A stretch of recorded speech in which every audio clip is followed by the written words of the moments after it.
Hi, welcome to the RealWise podcast. I'm your host, Stephanie Johnson, and today I'll be interviewing Erin Kate Whitcomb. Erin Kate is the founder of Hive Mind Strategies, where she works as a growth strategy consultant for consumer packaged good companies. And she is the founder of Working Courage, her coaching program that she has created to help people conquer their fears and unlock their career potential. She is a 2-time international best-selling author and has just released her new book, Good Work: How Gen X and Millennials Are the Dream Team for Doing Good When Collaborating Well. Erin Kate is also an accomplished sales leader, a multiple award-winning actor, director, and mother to 2 grown sons, and she lives in San Francisco. Welcome, Erin Kate. Thank you. To the podcast. I'm so thrilled you're here. Thank you. It's great to be here. Yeah, I'm excited to talk about your book because it really, it was so truth-telling and entertaining. It made the truth-telling easier to digest, frankly. Thank you. Because it was so fun. But I thought before we get into that, you could just tell us a little bit about your history, your background, what led you to doing the work you're doing now, and ultimately write this book. So I started in as an actor, and that was what I studied in college.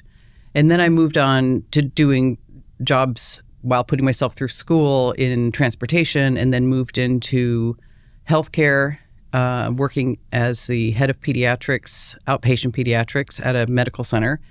And that was kind of by necessity because I had a big medical incident and had to pay a bunch of bills.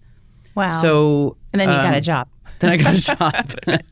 Amazing. Thanks to my mom who worked at the hospital. But anyway, so paying off that massive debt from having that incident led me to getting into a corporate world that I never really thought I was headed toward. Mm-hmm. But I loved it. I'm a major problem solver, and I just kept getting promoted and started out as a receptionist and ultimately was the department manager. I love that. And I got pregnant. I decided there wasn't much more for me to do there. I felt like there was a little bit of a glass ceiling. So I went to a recruiter who told me that I should be in finance, which I think I might actually have laughed out loud. Yeah. From acting to finance. I love it. Exactly. So I had my son. They contracted me to bring me back to the healthcare space. And I said, I think it's time to go. And got a job with Investment Banking Administration for Prudential Securities and was running all their West Coast operations. And then realized that I was actually there to downsize the company. So they were having me close all these offices. It was really rough.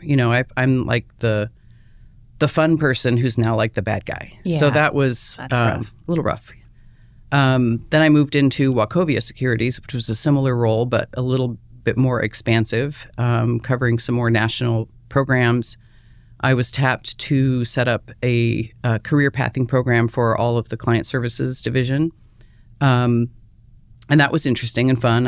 I did career pathing for specific roles within the company. And so that I really loved that part of my job. I traveled quite a bit during that.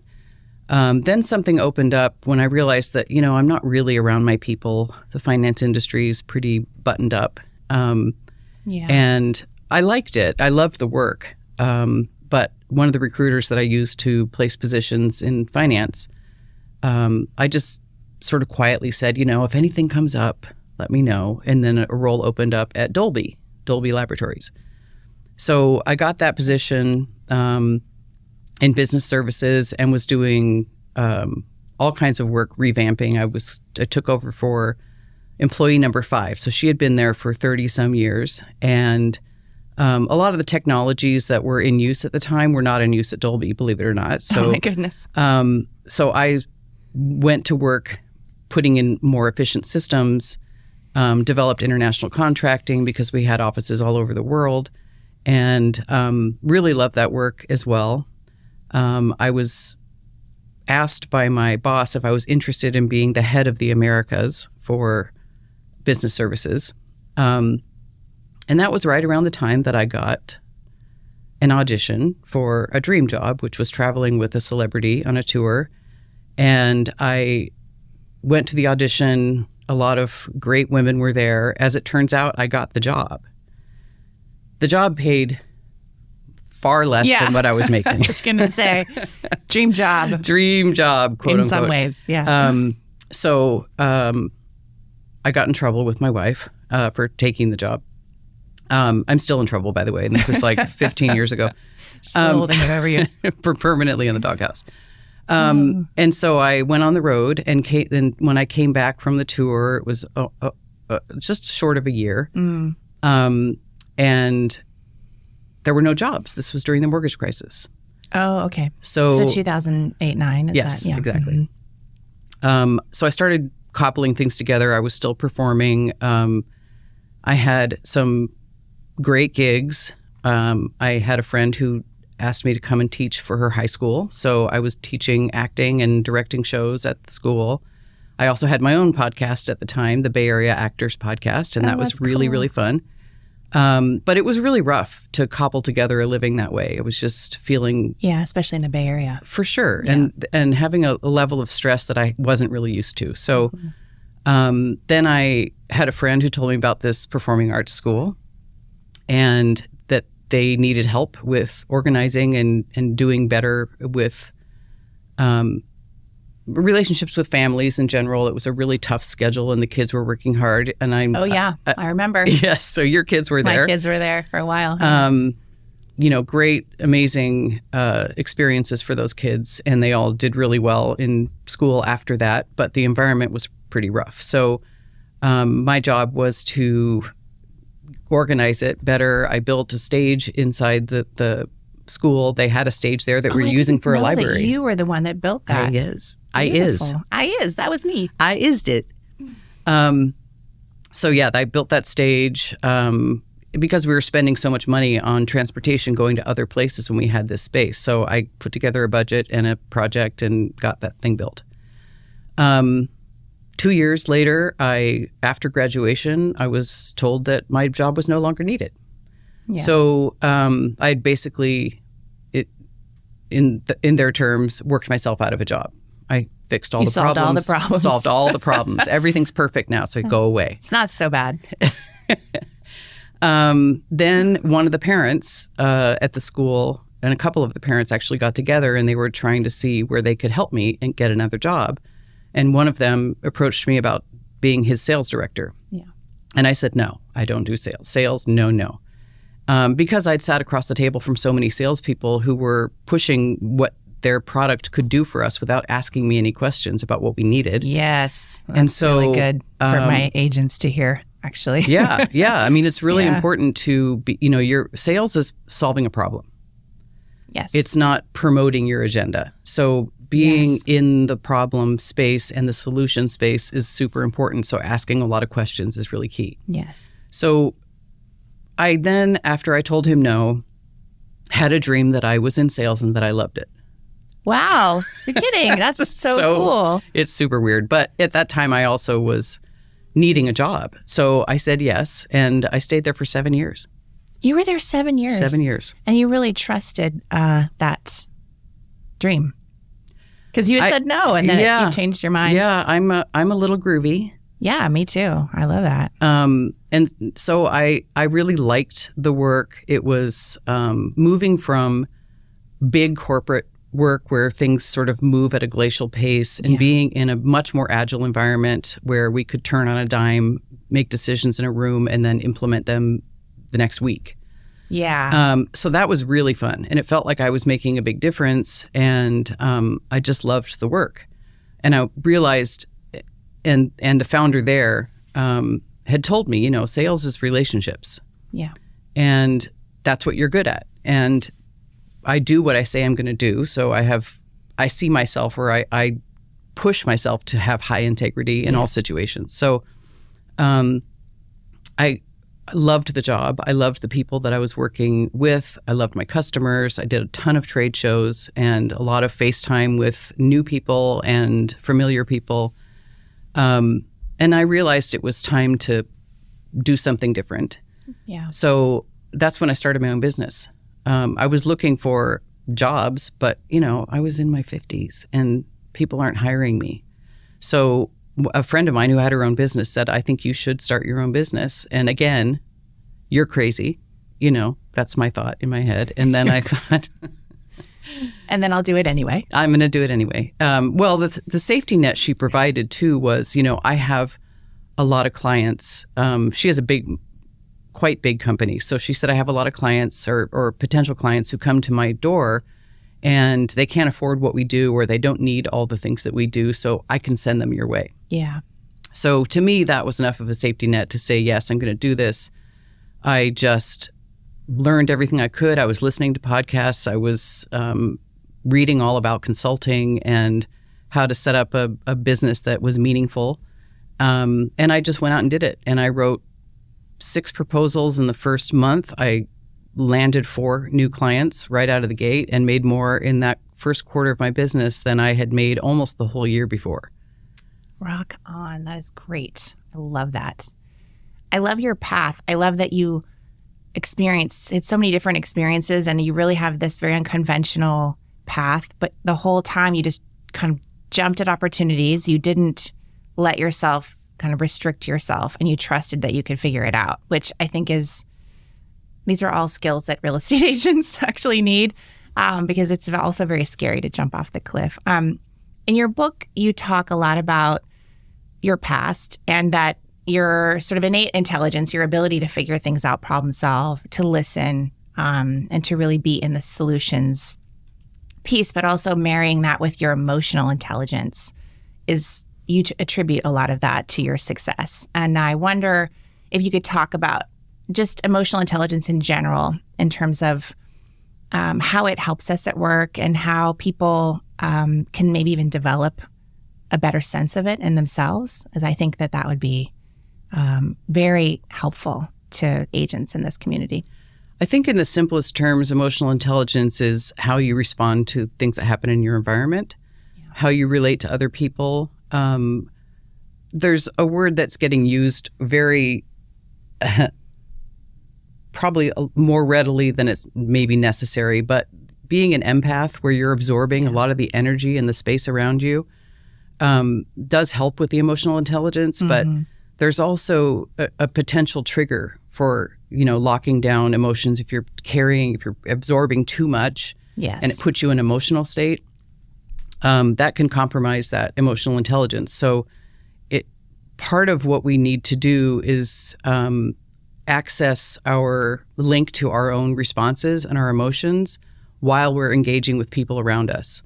One of the things that I noticed about myself that I had to work on was if I'm suddenly in this state of, maybe anxiety is overstating, but I'm feeling like an elevated emotion, to go back to the 5 minutes before or a half an hour before, what happened?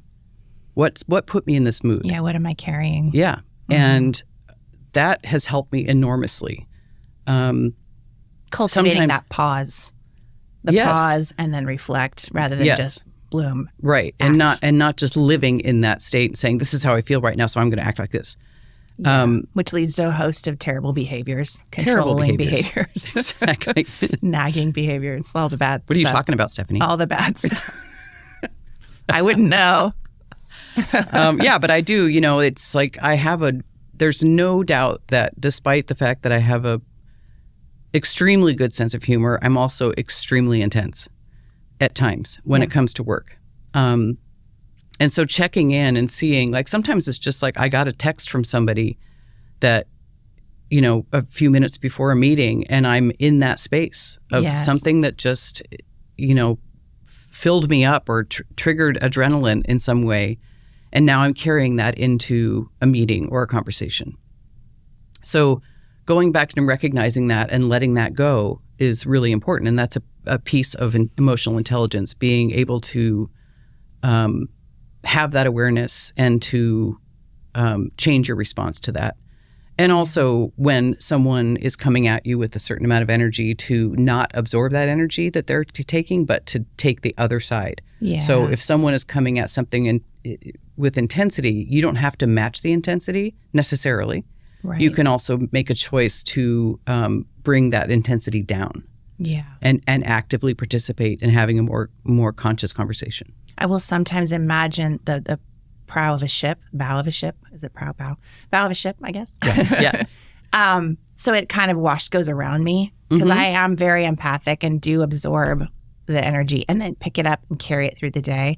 So that's become a little visualization of just kind of seeing it go around me. That's great.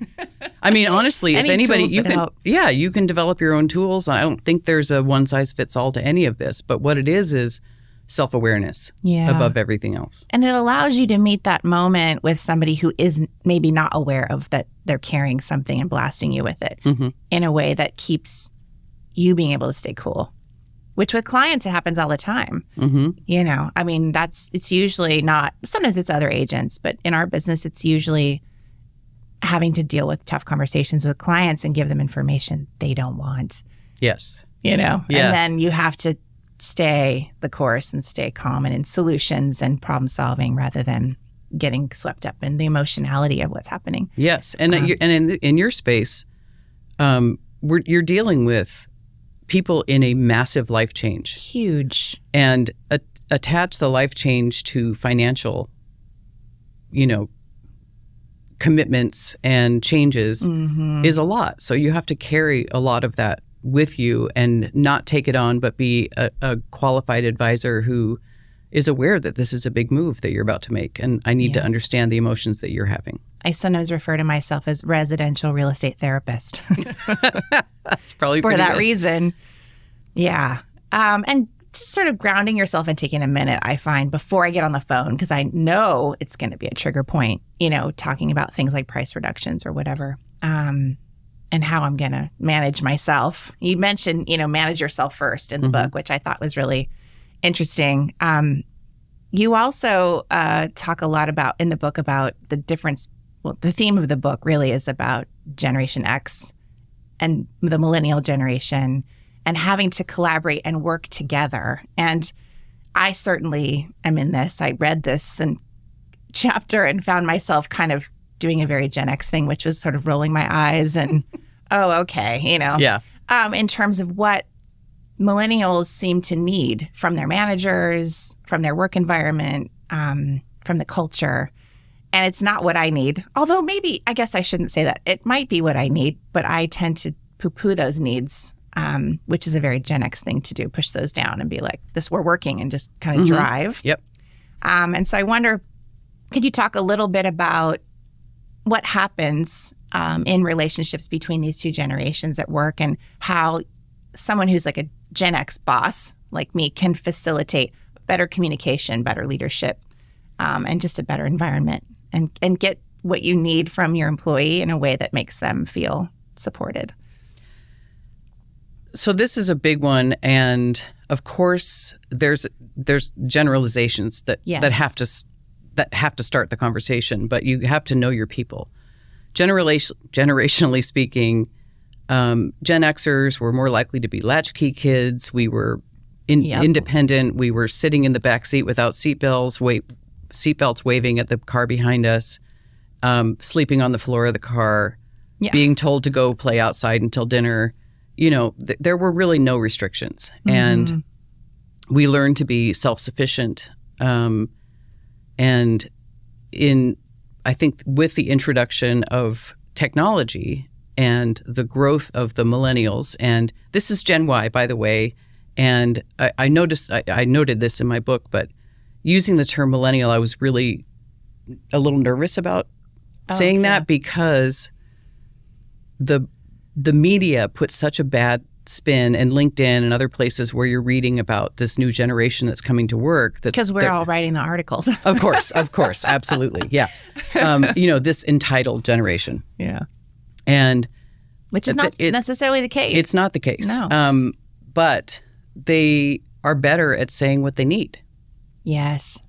We Gen Xers just suck it up and, do what's happening around us. We go into the culture that exists. We don't do anything to try to change it. It's called work because it's hard. Yeah, to our detriment often. To our detriment.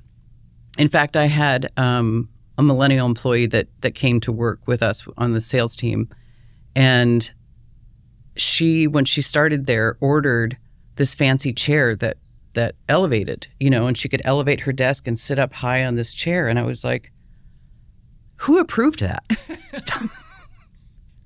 You know, I wouldn't, and I was all annoyed because I didn't think of it. You know, like what? That's such a great we're a little idea. Resentful, right? Yeah. That's our resentment coming up. Like, wait a minute, I could do that. I didn't think I could do that. Exactly. Like this is what I'm given, and this is what I'm going to work with. And you know, and then I'm like, well, I can't order a chair because then it's going to be like she's leading. You know, like I'm following. It's just the stupidest stuff. The whole story. But, you know, and also in terms of like parenting and technology with this generation and Gen Z, frankly, parents are a lot more involved. Were a lot more involved at the time. And part of it was a sense of safety and protecting their kids. There was a lot of drama around social media. I think it's calmed down a little bit because there's a higher level of consciousness. It's being taught more in schools. Mm-hmm. But at that time, it was early on. There was a lot of psychological safety issues that kids were experiencing. And also, they were groomed to feel responsible for making our world better. Yeah. So thinking about things like climate change and gun violence and that sort of thing, this generation is carrying around a lot of weight. And so I think being mindful and conscious and I guess sympathetic to that position that they have grown up in is really, really important. So they want a seat at the table. They want to be part of the conversation. They want to be part of the solution. And we need to ask more questions and listen more. Another piece of what I put in the book, and this is kind of across the board for a lot of the entrepreneurs I work with, as well as founders who have been doing it for a long time, people hire people based on a certain set of skills and experience or school, a school that they attended. Yeah, the high level of their resume, basically. Is that what you're saying? Yeah, and so now we're focused a lot more on emotional intelligence, and people are taking tests to see how they respond in certain dynamics at work. Yes. And that's, I think, an important growth mode for, I think, business cultures. But we are trying to understand each other and see what we can do to communicate better. I think asking questions and being attentive to listening is important, but also giving our employees projects that make them feel like they're making a contribution, because that's a really key element to how they feel successful. Yes, I feel that in my own relationship with an employee that has just worked for me for a handful of months now. And she really wants to be part of the whole thing. She doesn't want to show up and just kind of do to-dos and go home. She really wants to be part of the growth, part of the solutions. She wants to be totally invested, which is so awesome. You know, it's such a great, wonderful quality in her. I value it so much. And wanting to also make sure that I'm checking in, because it doesn't come naturally to me as someone in Gen X to check in and see how people are doing. Yeah. You know, it's like you said, it's just, this is work and we're just going to, you know, crush it in this tiny little desk that's uncomfortable in the corner with no light, and we're not going to complain.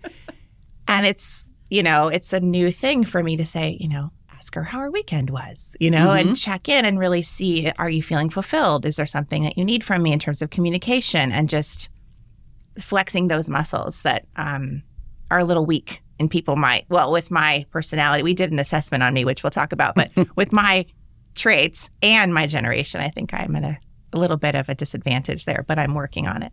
I really feel like the emotional intelligence piece for real estate agents, you know, in applying this to our work, I feel it's so important. And taking a test was really revealing for me, because it made me look at how am I relating to my employee, my team members, because a lot of us have teams, we have assistants. And also, how am I relating to my clients? And am I attuned? I think I'm probably better at attuning on the client side than I am, because I haven't had a ton of employees. And so that's a new thing for me. But I think I would recommend for real estate agents to do it. I mean, maybe we should talk about mine a little bit, and you can give me some feedback. Did you take a look? I did these in advance for you. You did. You're such a good student. So we do. I know. I do have Apple Shiner. Apple Shiner. I did. But we did the DISC assessment. So we did two, right? We did the DISC assessment, which is the general assessment. I take it. This was probably, I think, the second time I've taken this. And I did the most recent one. I think is probably more accurate. I think I'm more authentically me at this age than I was the last time I took one of these, which was probably over 20 to 25 years ago. Wow. And I remember I am old. I'm old. Happier for it, I think. But the first time I took it, I think I was more in I think I was more I and C. And I'm curious to ask you, because now I'm definitely D, which is driver. And I think that's much more authentically who I am. I wonder, because it's a self-assessment, do you find that this is helpful to managers and team leaders, because it not only tells you who they are, but how they see themselves? That came through for me a little bit. For sure. I think taking these tests helps us to identify who we are. And by the way, the thing that's great about these personality tests, the way they've evolved over time, is that you can't really game it.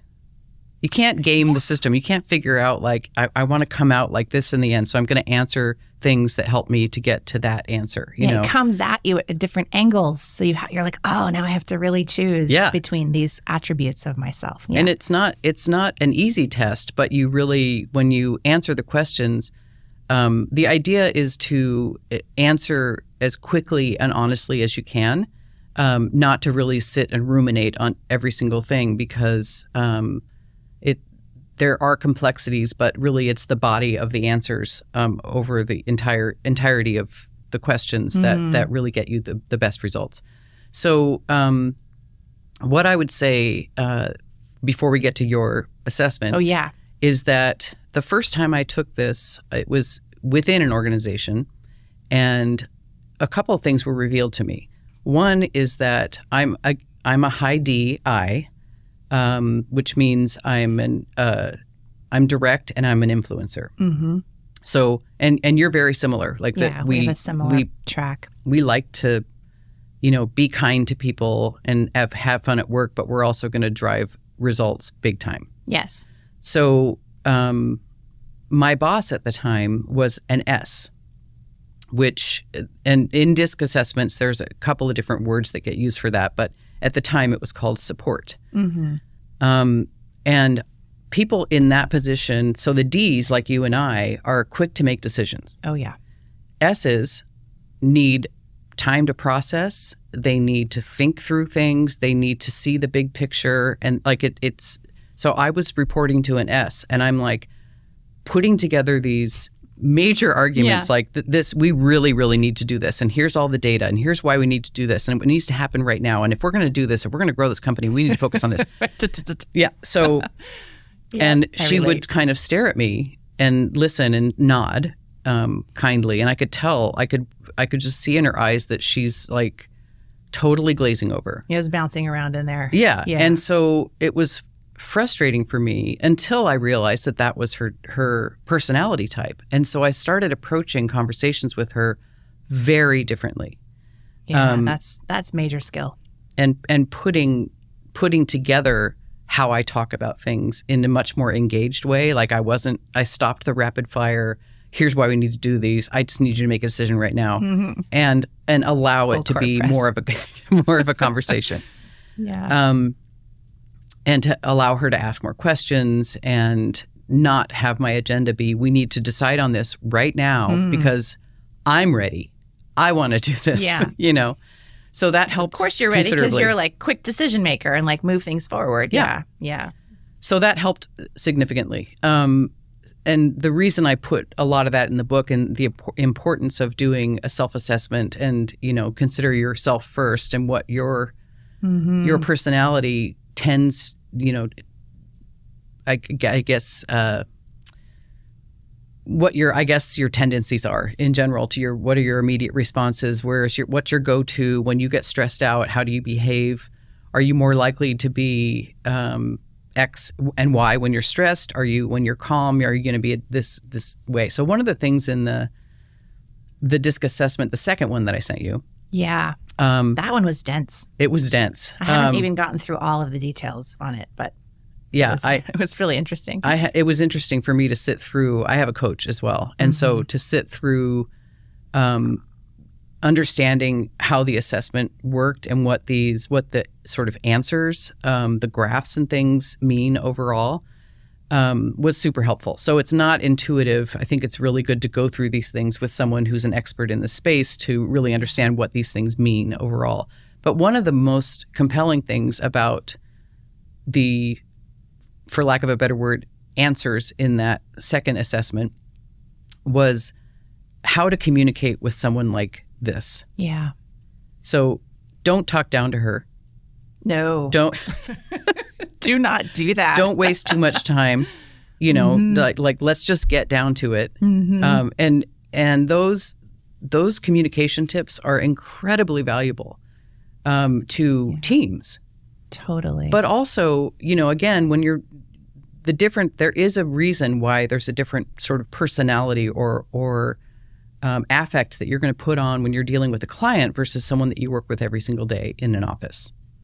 So you do have to adapt in both situations. Yeah. But you are kind of, for all intents and purposes, two different people in those kinds of relationships. Yeah, because I'm usually the facilitator with a client, and I'm there to help them make decisions that are best for them.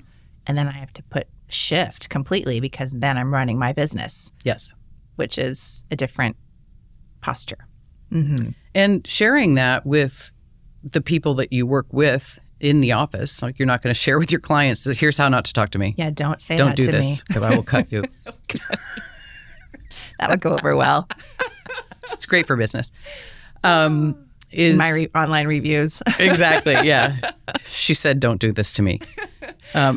So dealing with the people at work, if you're both taking an assessment and you're reading each other's and you understand how to best communicate with you and how not to communicate with you is incredibly valuable. It's so it takes years off, and if you're paying attention to it and are really internalizing the new information, you can really use that to your benefit and to the benefit of the business overall.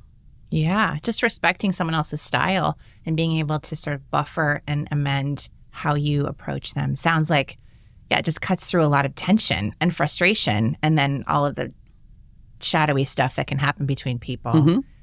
That sort of what you call toxic work environment, where things are really clear and then you're being intentional about how you're communicating. I think in all of our relationships, that helps for sure, not just at work. Yeah, for sure. Do you want to talk a little bit more about the different personality types? Sure. Just briefly, give a little, this is the DISC assessment. So I think in short, DISC stands for, and again, the words have changed based on, who's conducting the test, but DISC, tends to be direct. Or driven. Those are two of the D types. I is influencer, someone who's much more likely to bring people together and to collaborate well and to influence the direction of a decision. Someone who is good at team building. S, support, or what's the other word? We'll just go with support for right now. Yeah, I think are people who are good at keeping things running. They are the kind of, every company needs to have that person, those people on board who can do the transactional tasks, take care of things, understand what's needed in general, are thoughtful and consider everybody, and they may take longer again to make a decision. But they want to be involved on some level, but they don't really need to be. They can take direction and do a really good job with a certain set of tasks. Like they know exactly what to do. They do them efficiently. They're tend to be intelligent and, good workers. C, what was the C? What do they call it? I'm trying to remember what C stood for, but it's basically people who are really good with details. So if you can clarity, look up, I think. Clarity. Yeah. Clarity is one of them. I read it this morning. I Thank cheated. you. Thank you for reading it this morning. I did. Clarity, it came to me. I was so busy drying my hair that I didn't even think about it this morning. We're on camera. So C's are likely to be people that are maybe like CFOs or people in accountants, people who look at details and are very, very meticulous about the order of things, being attentive to the smallest detail. They want accuracy. They want accuracy in conversations. They don't want to spend too much time talking. And again, all of these personality types are necessary for a well-functioning business. Yeah. So if you think about that, everybody's has a high value on them in terms of a team environment. And when you're choosing an employee to know who you are, I mean, I made this mistake so many times over my career, is choosing the wrong person, the wrong style. And so, this is just such a great tool for thinking about who you're going to hire. I think.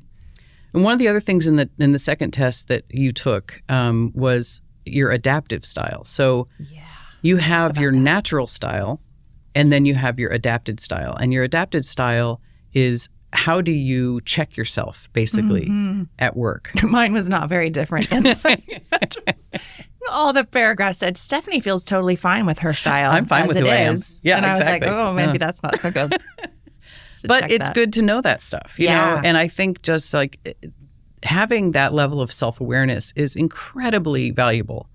It is authentic. You're getting me as I am. So I felt like that was probably good, that I was being authentic, but maybe not adapting enough to shift my driver self into another gear with certain people. Yeah. Well, I mean, this, if you go through these things and take the time to really internalize the information and find ways, in my book that I wrote, it's called Good Work. And at the end of each chapter, there's a few bullets of things to take home. Like these are tools you can use. Yeah, I loved that. And I think finding those tools in these assessments is really important. Like, what can I do? Like, not just I'm going to read this tome of information about, what a pain in the neck I am. And then go to work all sheepish the next day. And just telling everybody, look, this is just how I am. No, but really taking it to heart and giving yourself some tools to really focus on. Just to pick a couple things out of there and say, this week, it's going to be listening week. Listening week. I love that. I need, that's something I need to work on. I can lose focus because I start to think about what my to-do list or whatever. So listening is something I work on. I think my learning edge right now is about delivering information, a mirror to people about how they are in a way that is more kind, less harsh. Because as a D, I can be pretty, the truth can kind of just thud on the table, and it's not always received so well because I'm not being as thoughtful about how that might be received on their end. So I'm always like, how can I deliver this information in a way that is clean, not toxic, and kind, like is encouraging and gives them a way to move forward that is positive. That actually brings me to, I'm just remembering early in my career, we always had performance management. Performance management was just part of the deal. Like you'd sit down with your boss, you'd go through the things that you do well, the things that you need to work on. And, we learned over time, you don't wait for the end of the year to drop the bombs on everybody about how they did over the course of the year. But we're working on that evolution of performance on the continuum. So having more one-on-one meetings, having them be shorter, letting the employee bring their concerns to you, and this is their time to talk, their time to ask questions. Ask for what they need too. And ask for what they need, or and I really appreciate that you said that you ask for what can I do. That's really, really key and really important to, I think, today's workforce. I grew up where being direct was good. I'm very direct. I'm just like, so this wasn't great when this happened. Yeah. So let's fix that. Yeah. I mean, this email you sent out to 100 of our customers has four errors in it, grammatical errors. Yeah. It's that truth bomb thud. Yeah. And I'm just like, just fix that, but now you really have to say, I would do things like, here's the email. Can you look at this and tell me if it looks good to you? Mm-hmm. And then we have a conversation about it. And, it's not just, that was stupid. Yeah. Our customers think you're lame. And now I have to fix it. Right. Right. You're right. Yeah. Now I'm the savior. I'm going to come save you. My Gen X and that's a big pain in the neck, because then now you're also micromanaging. Yeah. Controlling things. Controlling and micromanaging. So I think having that continuous conversation helps to avoid some of those conflict points. I actually had somebody who was doing a lot of writing for us, and I can't believe, and this is a little bit of my, the very DDD of me. Communications are really important to me. Yeah, me too. And coming off as being professional but kind and accessible. So that's sort of my thing. The number of these things that were going out were just poorly written. And I went to my boss, and this is something where this was a little bit of a toxic culture. And I went to my boss and I said, this is the problem I'm having with this employee, mostly because I've already tried to solve this and it's still happening. So I don't bring anything to somebody else. My whole job I see is running interference. Mm-hmm. I'm going to keep everything off my boss's desk. Right. That's just how I roll. So that person can be the thought leader. They do what they do, and they're paying me to do this. Mm-hmm. I'm on board to be the leader. Yeah. So you're taking responsibility. It's also very Gen X. So I had a conversation with her about this employee's writing, and she said maybe and I said I don't want to keep coming at her with ways she needs to fix this and how I can help her, and putting something in front of me day after day after day that doesn't look right. Mm-hmm. And she said, maybe you should, to get yourself out of the middle, you should suggest a professional writing course. And so here I am at my wit's end. You're like, that's a good idea. Yeah. So then I think it's a good idea. And I go to tell her, and this employee, and she flipped out. Mm. And it was very condescending to her. As much as I thought I was presenting it in a very accessible, like, here's the solution, it did not go well. I told somebody else who's a millennial at our organization who was at my level, and she laughed out loud. Oh, that you suggested this to her. And so what would be the conversation that would have the good outcome, do you think? Like, what do you think we need to move forward? Like, put it in their court, or? Well, I think today I would ask, what do you think your communication style is? Mm. And what are you trying to communicate when you're communicating with customers? What do you want them to take away? And then work on their style or their intended style with them to just, navigate the use of words and just improvement. There's a lot of, it's not just grammar and use of words, but it's also a lot of typos. Okay. So just checking your work, be more thoughtful about mass communications and have somebody else look at it. Yeah. I mean, you said in the book that I love that you described that my Gen X response is, this is wrong. Otherwise, good job. Yeah. Just super direct and clean and short and sweet. And then with, a millennial employee, was very much more a soft startup. Mm-hmm. It was a lot more thoughtful about how they might internalize that information. Avoid the thump.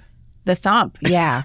Yeah, it's so funny you say work with them, because I would just say, well, just write it how I would write it. Yeah, pretty much. Write in my tone. Just read my emails and write it like me. What's the kind problem? of. You know, and of course, that's never.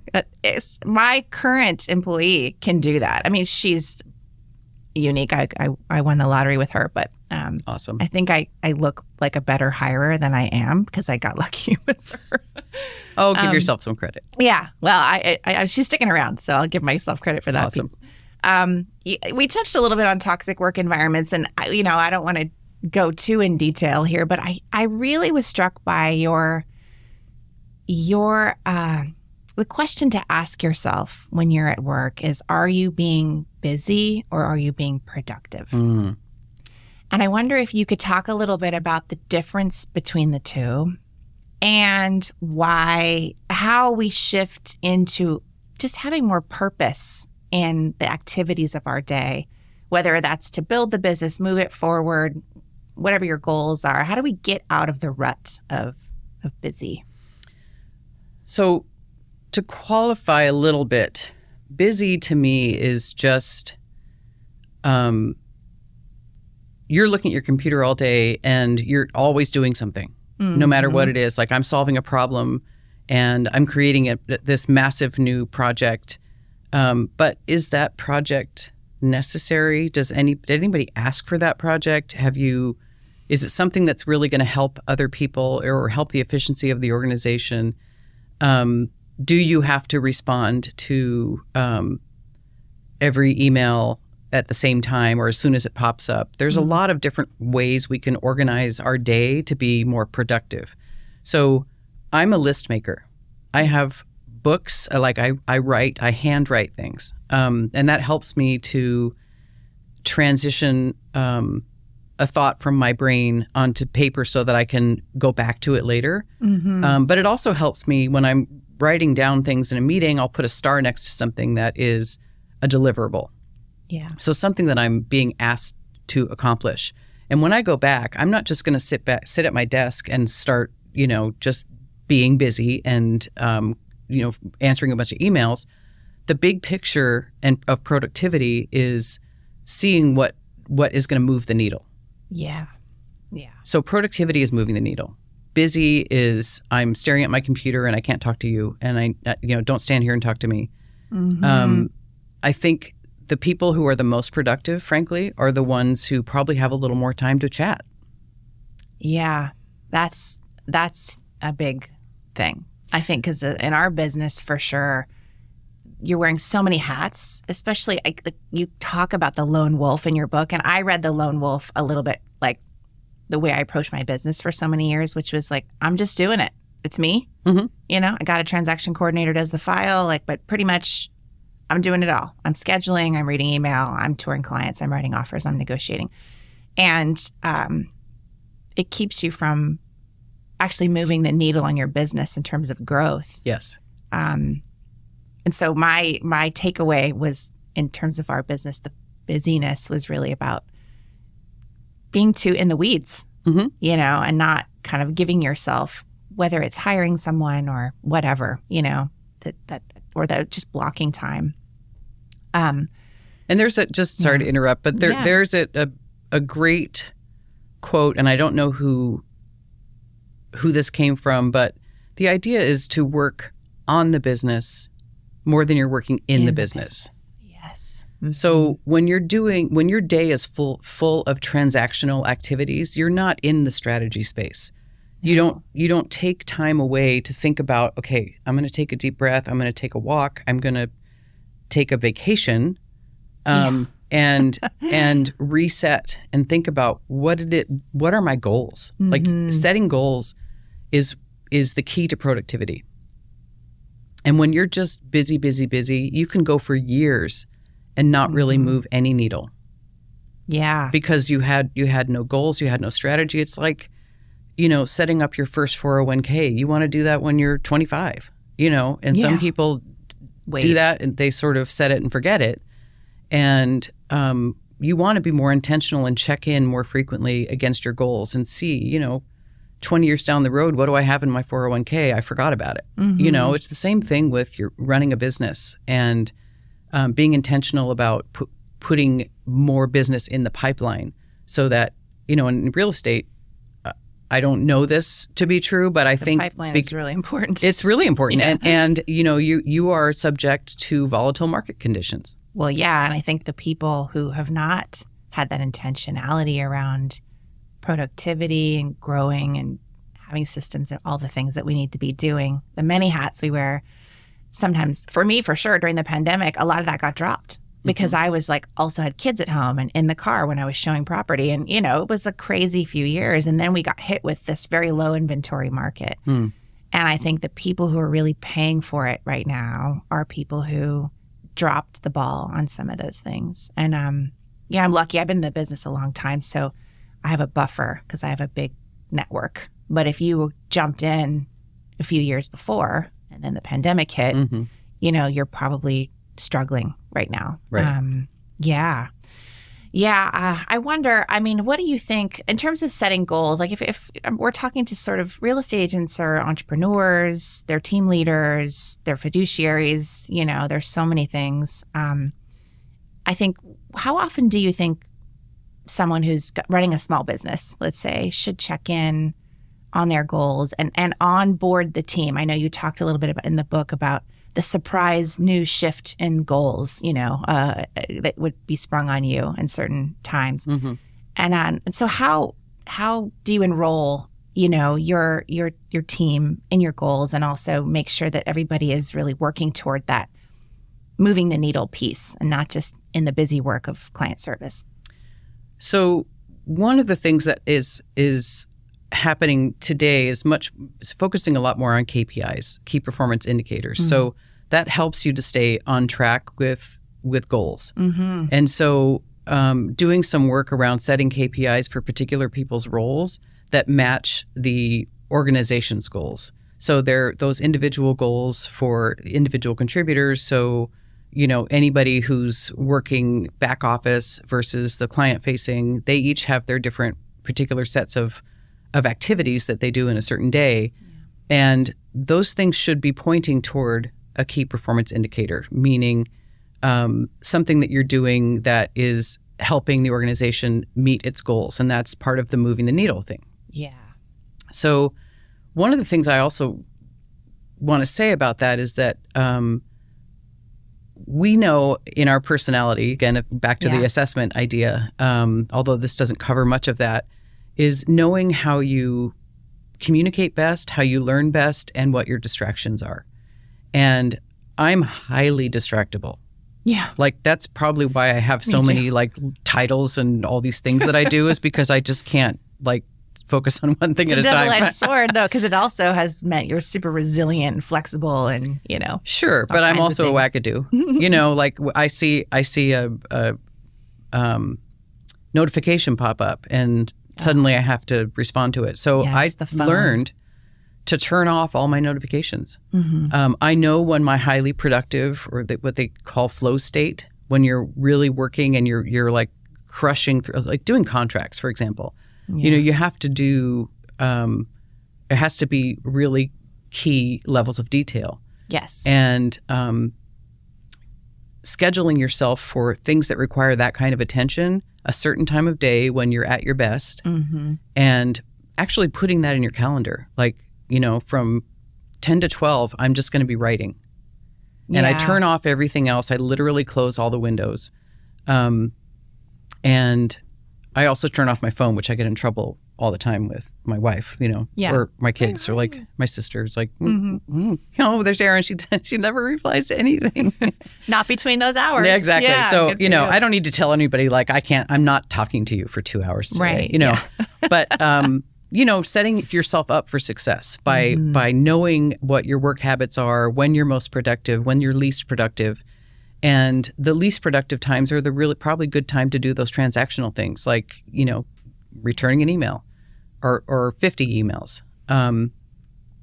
So I think knowing yourself, knowing how to keep yourself productive and not just busy and turn off all those things. You could not have a job and sit in front of your computer for 8 hours a day. Easily. Yeah. That's just busy. And it's not really busy, and it's definitely not productive. And for an agent, like, it's the worst place you could be. Like, the best place you can be is out with people, meeting clients, like, go to that event, meet somebody. I mean, it's a people business, and growing your network is the most productive thing really you could do. And I do get trapped behind the computer a lot, unfortunately. Less and less. Lastly, I mean, I've always just found you to be such a hilarious person. I know everyone that knows you feels that way about you. Thank you. And your book was really fun to read because your sense of humor, because I know you, but I really laughed out loud in many areas of the book. But you really think humor is a superpower, and you use it at work with a great degree of intentionality, it seems. And I wonder, when is it a superpower, and when does it get in your way, or it doesn't? And I wonder just kind of your thoughts about bringing humor to work in certain situations. Also, maybe buffering hard conversations with humor. How do you use it to sort of gel the people in your life, on your team, and get through sticky places? Well, first of all, it takes time to develop. Humor, or the utilization of humor? The utilization of humor. Yeah, like, when is it good and when is it not good? Like, there's times when, I've said something in a meeting and I just get like a look. Or it just falls flat. Yeah. Like, my sons are really good at reminding me that was not funny. Like, they're our best mirror. I engage for that, with my whole family, my parents, my sister, my kids. We engage people out in the world all the time, like in the line at Safeway, or, just pretty much anywhere. I think from a humor standpoint, I have learned when, even though the jokes are constantly running in my head, it's like a radio run. It's just running content all during every meeting. And I decide when I'm going to say something and when I'm not. And typically it's when there's either tension in the room and it needs to be alleviated, I will bring something out. And, I was reminded when a friend of mine was helping me to edit the book, and she said, this isn't everybody's superpower. So it's not great to encourage everybody to be funny at work. Okay, I get that. But I do think allowing ourselves to be, I think humor takes some vulnerability. Yeah, and authenticity too. It does, yeah. And it's also can be an armor. Yes. So I think it develops as armor. For sure, for me, it was the way I survived. It was like keeping people happy, and now it's a superpower because I'm aware of when I'm utilizing it for good or bad. Exactly. Good or evil. Good or evil. Yeah. So I really enjoy making people laugh at work. It's, honestly, when we moved into Zoom, you can't do that because it's a lot harder to interrupt the flow because Zoom is so, everything goes in order. You raise your hand. My humor is spontaneous. Like it's in response to something that just got said or just happened or that I'm observing. If I could make a joke about all the foreheads that I see on Zoom or the person who's in the chat. Yeah, totally. Or someone who's actually taking, in an all-day meeting and they're laying on their couch and they're literally eating on camera. And I mean, that stuff is just comedy gold. Yeah. But you can't touch it. All the lack of etiquette. Yeah. So that has pivoted things a little bit. And the more continuously you're with the same group of people, it becomes more of a casual environment. You can be super productive, but have a good time at the same time. And that's where the space I want to sit in. Yeah. Is like just be super productive and, throw out a zinger once in a while. And I think that's one of the reasons why people keep me around for so long in different companies, or that my clients like to work with me, is that I make them laugh at themselves and I laugh at myself. And I call people on things that were sort of said maybe not the best way. And get them to reassess. So I guess that would be beating themselves up because they're laughing. For sure. Yeah. I mean, that's what makes it the superpower, in my opinion. But the other side of it is that people, I think one of the reasons I wanted to make sure this was in the book is that when someone is I guess, employing levity at work and other people don't appreciate it, then they get stinky, right? The people who don't think that's funny. Yeah. Or it triggers them in some way. Yeah. Maybe. Or they just don't. I don't know. I don't know what to say about this other than without getting too personal about, my response to that. But some of that is part of a toxic environment. Yeah. That people can't just loosen up and I'm not talking about, things that are calling people out or exclusion or, taking on minorities or humor with that is at anyone's expense is off the that's table. not cool. So that's not what I do. And I want to be really, really clear about that I'm incredibly conscious about, DE&I and making sure people feel like they belong. Yeah. So my humor is that's sort of off the table. Yeah. So when I'm seeing people that are reacting negatively to humor, and I know it wasn't because I said something offensive, it's because they want the meeting to be over. Yeah. Or they want it to be about them or there's whatever. Right. They've got their stuff in the mix. Yeah. Their stuff. Yeah. But being conscious about not derailing things, just sort of, keeping it light enough to be conscious and have people be available to new information and not shut down in a meeting. Like meetings should be productive. And there's a lot of, I don't know how much this has changed in the workplace because I've been in my own organization for so long at this point, but I used to go from meeting to meeting to meeting to meeting and exhausting. And by the time you're done with like 6 meetings in an 8-hour day, and then you have all these deliverables from the meetings, meetings become less and less productive. And so then people become much more conscious about how long a meeting takes. And millennials are very conscious about this. They want meetings to be short. They're delivering it too. They're often in the support role. Yeah. Yeah. They're younger. And, Gen Xers are like meetingaholics and it's not great. I said the other day, I was like, I love a meeting when it ends and there's no to-dos. Let's just do it now. Because someone was Don't saying, assign anything to me. You can do this and here's your this. And I'm like, let's just do it. We got an hour for this meeting. Let's just do it now. I'd love to leave this meeting with some things done. That's it's awesome. like, let's just do I got stuff to do. Mm-hmm. Well, when you have kids, you want your day to be productive. I get it. I mean, we've all been in the meeting with the guy or the woman who's cracking jokes left and right and just constantly drawing attention to themselves in a way that is sort of self-serving and is really undermining the productivity of the meeting. And so it's really just finding that balance between having it be an offering rather than having it be attention seeking too. Yeah. Oh gosh. Well, I like that humor is an offering. It's an offering. And if I you give can't this to you. receive it, there's something wrong with you. That's right. You're broken. Oh, this was so fun. How can people find you, Erin Kate, online? I'm in the back bedroom.